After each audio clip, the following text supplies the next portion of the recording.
beings. My dear beloved children, I know that many of you, out of the best of intentions, have turned your energy work into a kind of duty. You are trying at all costs to carry out the meditation you have planned, and if for some reason, you don't succeed, you get upset, feeling guilty and scolding yourself for disorganization and negligence. But in fact, my family, everything that is done out of a sense of duty, even with good intentions, does not the highest vibrations, and here's why. Such work is no longer carried out from the heart, but under compulsion. And although this coercion comes from yourself, this does not change the matter. The only difference is that the negative energy of coercion does not come from outside, but from within your energy space. Remember your state when someone close to you or bosses at work force you to do what you don't like. Of course, you do it, but through force,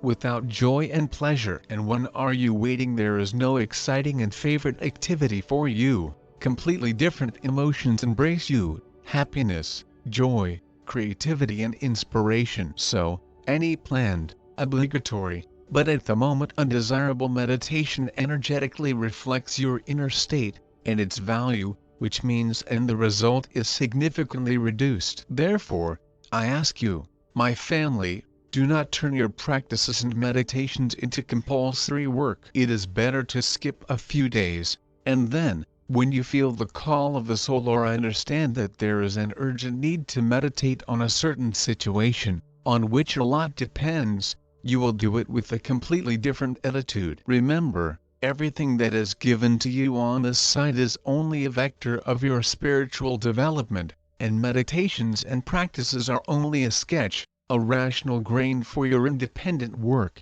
which always carries your individuality. That is why I repeat to you so often, be creative, my dears. And if you learn to turn my sketches into bright and beautiful drawings that reflect your inner world and your individual characteristics, then they will become much more valuable. In this case, you will no longer follow the step-by-step instructions, to some extent impersonal, since they carry general recommendations, but you will find your own zest in this practice or meditation, turning it into an exciting game, into a mystery, magic that will fill your spiritual work with joy and inspiration, so that you do not get bored. Every time you can change the inner content of the outer framework of this or that meditation and compare your feelings and state of mind with the previous ones, determines the flight of your imagination. Always do your practices according to inspiration, which carries pure energies that can attract representatives to you, forces of light from the highest dimensions. And then your joint creativity will sparkle with truly divine colors. Get rid of patterns, my relatives, even if I offer them to you. You are all my particles, which means that you are equal creators of your reality. Never rest on your laurels, because while you are in the three-dimensional world, you will again and again be tested for strength. I know that many of you, having done several times, for example, practices to get rid of fear, resentment or feelings of guilt, they believe that they have already worked through these negative emotions in themselves to the end. And most likely, your consciousness has really cleared them of them to some extent. But in fact, you manage to remove only the top layer of accumulated programs, since such powerful and persistent emotions penetrate so deeply into your subconscious that it is almost impossible to get rid of them after just a few practices. And life will throw you confirmation that they are still alive in your subconscious, as long as you really do not get rid of them completely. And now I want to reveal to you one secret. How can you determine that you have finally freed your subconscious from this or that negative emotion? In fact, this will only happen when you forget about its existence and do not remember it at all. For example, if you hear from someone or say yourself, I have completely got rid of fear, or I forgave everyone, or I no longer blame myself for anything, this means that the energies of fear, resentment or guilt are still alive in you. This is how they make themselves felt.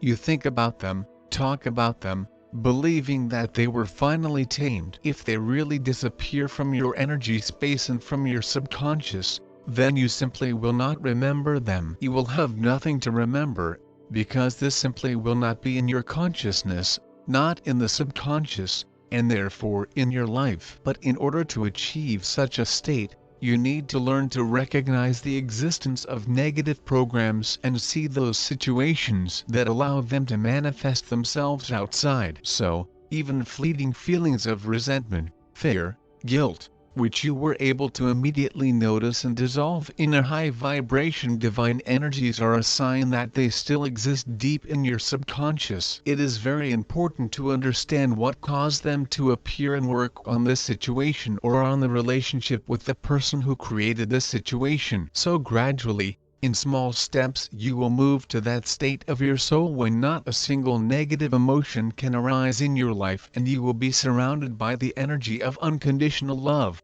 which knows neither judgment nor separation, and which will open the doors leading to the fifth dimension for you. You probably noticed that the more a person talks about the shortcomings of his own and others, the lower his vibrations. An enlightened person is more silent, radiating light and love, which are much more eloquent than any words. Already by his presence he heals the souls of others, filling the space around him with the energies of the highest vibrations. He speaks only when he feels that a person needs his help and support, and always find those words and expressions that this particular person needs. Learn, my relatives, to feel your energy and spiritual potential, not diluting yourself at your own expense, but not diminishing your achievements. Being objective towards yourself does not mean being demanding and a harsh judge. This only helps you to see what else needs to be worked out in yourself, without deceiving yourself and wishful thinking. Love yourself as you are, but at the same time always remember that there is no limit to the spiritual perfection. I bless you and love you immensely. Father Absolute has spoken to you.